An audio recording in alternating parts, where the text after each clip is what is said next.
financial peace. Alright, let's kick things off with a big one, folks. Not having an emergency fund. Living without an emergency fund is like walking a tightrope without a safety net. When that unexpected gust of wind comes, and trust me, Murphy's Law says it will come, you're going to come crashing down. And that crash, my friends, usually means debt. It means reaching for those high-interest credit cards or taking out a loan just to cover a crisis. Think about it. The car breaks down. That's not an if, it's a when. The air conditioner decides to quit in the middle of July. You or a family member gets sick, and there's an unexpected medical bill. These aren't rare once-in-a-lifetime events, these are just parts of life.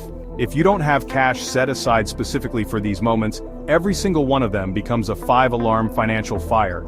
An emergency fund isn't extra money, it's essential money.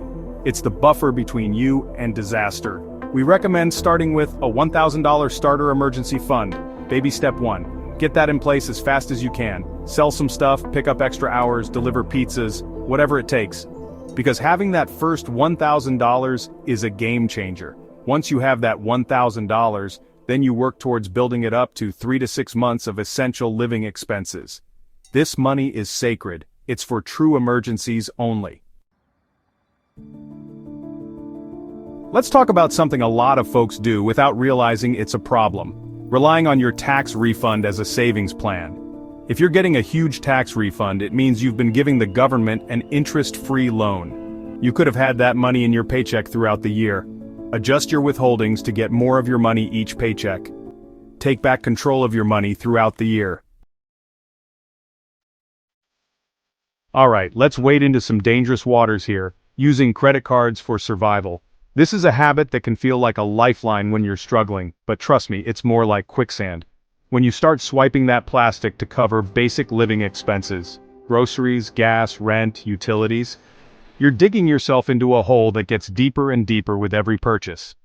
It's a sign that you're living beyond your means, and the credit card companies are more than happy to help you do it, at a very steep price. The allure is understandable. You're short on cash, the bills are due, and that credit card offers an instant, albeit temporary, solution.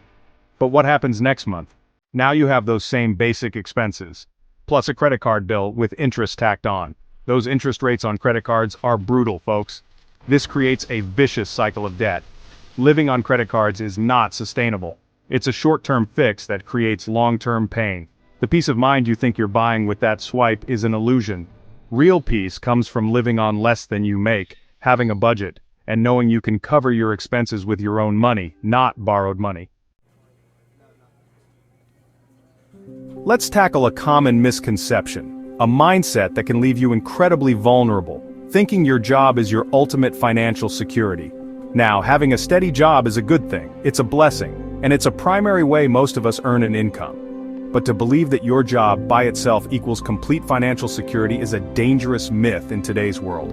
Companies downsize, industries change, recessions happen, and sometimes, despite your best efforts, jobs disappear. Relying solely on that one paycheck is like putting all your eggs in one basket. True financial security isn't just about having a job, it's about building financial independence. It's about creating a situation where you are not completely dependent on any single employer or income stream. This is where the importance of multiple income streams comes into play. Last but certainly not least, let's talk about a really tough one: ignoring medical debts. Nobody plans to get sick, nobody plans for an accident, and medical bills can come out of nowhere and be absolutely overwhelming. It's easy to feel defeated, to stick those bills in a drawer and try to forget about them. But ignoring medical debt is like ignoring a leaky pipe in your house. It might be out of sight for a while, but eventually, it's going to cause major damage to your financial foundation. The consequences of unpaid medical debt can be severe. It can absolutely wreck your credit score, making it difficult or more expensive to get a loan for a car, a mortgage, or even rent an apartment. Collection agencies will start calling, adding more stress to an already difficult situation. In some cases, they can even garnish your wages or sue you. This isn't something that just magically disappears if you don't look at it. The first step is to face it. Don't ignore the bills. Open them, review them carefully, and ask for an itemized statement. You'd be surprised how often there are errors or charges for services you didn't receive. Don't be afraid to question things and advocate for yourself. Thanks for watching. If you found this video helpful, make sure to subscribe and leave a comment below.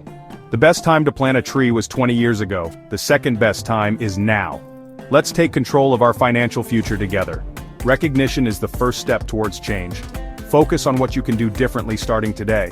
The journey to financial peace is a marathon. It takes time, discipline, and confronting habits. Pick one thing to focus on, just one.